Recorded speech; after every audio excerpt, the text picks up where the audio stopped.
Hey everyone, in this video I want to talk about how to get rid of razor bumps, those annoying bumps that can happen on the face or on the legs or other areas of the body after shaving. These are sometimes also known as pseudofolliculitis barbae. For those who are new to the channel, I'm Dr. John Barbieri. I'm a board certified dermatologist and acne expert. Let's start by breaking down what are razor bumps and what causes them. So these are typically these small, they're usually a few millimeters in size, bumps that occur a few days after shaving and can sometimes last for a couple of weeks. These can happen anywhere on the body, but most commonly they happen on the beards or sometimes on the legs.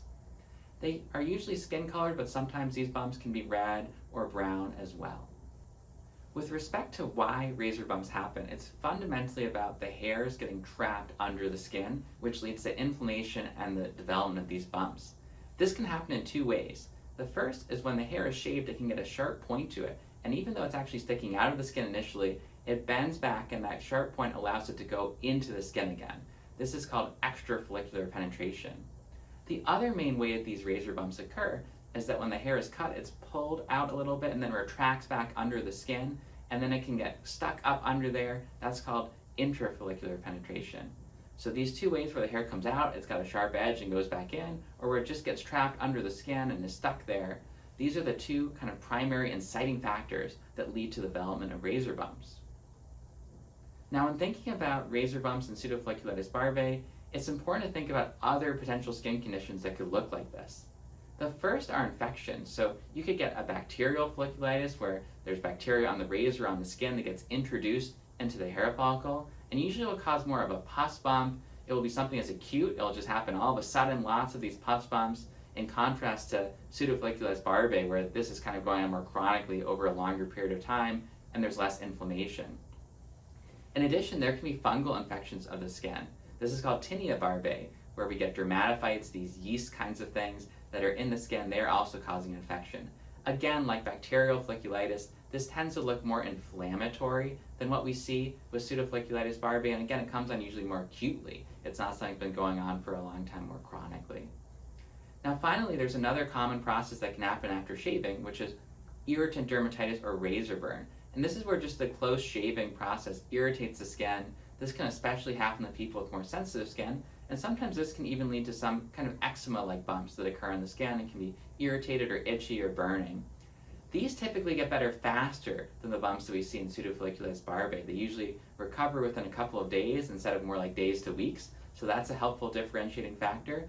And sometimes they can be accompanied with other signs of just close shaving, like cuts in the skin or things along those lines. So what can we do about these bumps when they happen?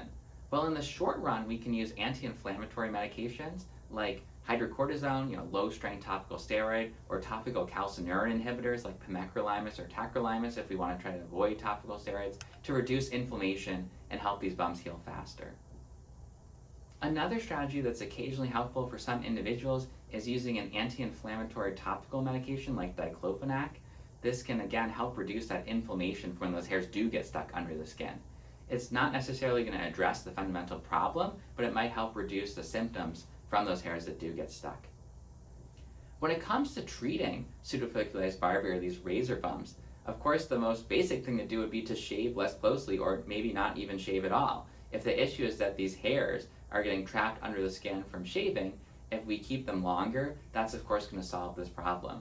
So for those who can, keeping the hair about half a centimeter or longer is often going to help make this problem go right away. Now, for many of us, we either don't want to stop shaving, or maybe because of our work or employment, we're not allowed to stop shaving, like those who are in sometimes the armed forces or other public service roles are required to shave. Those who have to wear N95 masks or healthcare workers often are required to shave. So there are situations where we can't just let the hairs go longer, either because of kind of personal preferences or because of other constraints like our work. When we run into these situations, there are several things that we can try to help for this problem. The first is, while we might not be able to just let the hairs grow longer, we can try to use shaving techniques that keep them a little bit longer and help reduce this problem.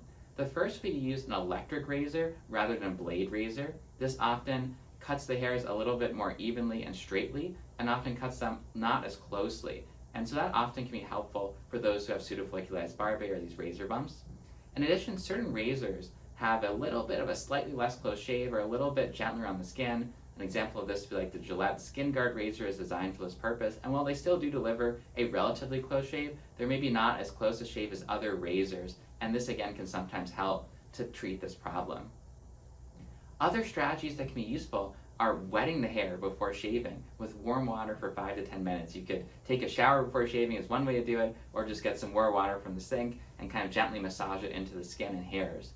This is going to soften the hairs so that when we cut them with that razor, they're less likely to get that sharp edge, they're less likely to kind of get pulled up and then retract back down onto the skin because the blade is going to cut through them much easier.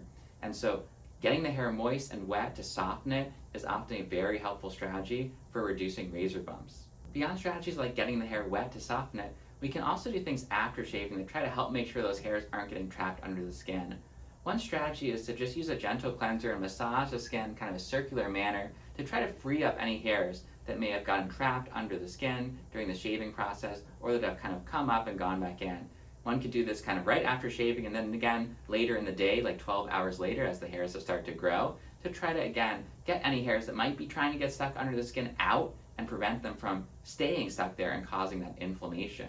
Another approach that's sort of just dramatically different than shaving would be using what we call chemical depilatories. These are things that actually break the disulfide bonds that are holding our hairs together and can cause the hairs to just come right off of the skin. The nice thing about these is that they tend to make the hair ends kind of a softer type of shape instead of a sharp point. And so this can sometimes help make them less likely to go back into the skin. So rather than shaving or using an electric razor, sometimes using these chemical depilatories can be another way to help prevent these razor bumps from occurring. The final set of strategies are really around medicines that help the skin barrier function a little bit better, that help the skin mature a little bit better, so it's less likely that the hairs are going to get trapped under the skin. And these include things like glycolic acid, so using something like a 7% glycolic acid toner 1 or 2 times a day can help as a chemical exfoliant to make that skin barrier just a little bit smoother and more even and help prevent hairs from getting trapped into it. Similarly, topical retinoids like tretinoin or adapalene can be helpful for this purpose. And then finally, using antibiotics, sometimes anti-inflammatory ones. I like, for instance, dapsone, to help prevent inflammation in the hair follicle when hairs do get trapped. These can all be helpful strategies in addition to some of those preventative measures when it comes to addressing pseudofolliculitis barbae. The final set of strategies that we can consider for this is just getting rid of the hair completely. So using something like laser hair removal, using treatments like fluorinethine or electrolysis to try to just actually reduce those hairs in the first place can be kind of the final strategy for people who are really struggling with this problem and can't let the hair grow out longer. So to summarize, pseudofolliculitis barbae is a common problem. It's characterized by shaving causing the hairs to get sharp edges or trapped under the skin. That leads to inflammation from those hair follicles that are stuck in the skin or under the skin. So the fundamental thing we can do in the short run to help is to reduce that inflammation using things like hydrocortisone or other anti-inflammatory medications like tacrolimus or pimecrolimus. But in the long run, really the important thing here is to either let the hairs grow longer if we can, or if we can't, to try to use shaving practices that are going to make it less likely for hairs to get that sharp edge or to get trapped under the skin. And this could be using electric clippers or a razor that cuts a little bit less closely. This could be keeping the skin and hair warm with warm water before we shave to make those hairs softer so it's easier for the razor to cut them. They're less likely to get a sharp edge. This could be using sort of other strategies to remove the hair, like chemical depilatories. And then finally, this could be using medications that are going to help that skin barrier function a little better, make it less likely that hairs get trapped under it, like glycolic acid, chemical exfoliants, like topical retinoids like adapalene or tretinoin, or other treatments along those lines. Sometimes we'll even use anti-inflammatory antibiotics like dapsone or other anti-inflammatory medications like diclofenac to try to help, again, reduce inflammation in the skin. Well, I hope you found this video helpful. If you have, please pop that like button and consider subscribing to the channel. I really appreciate your support and it helps me create videos like this.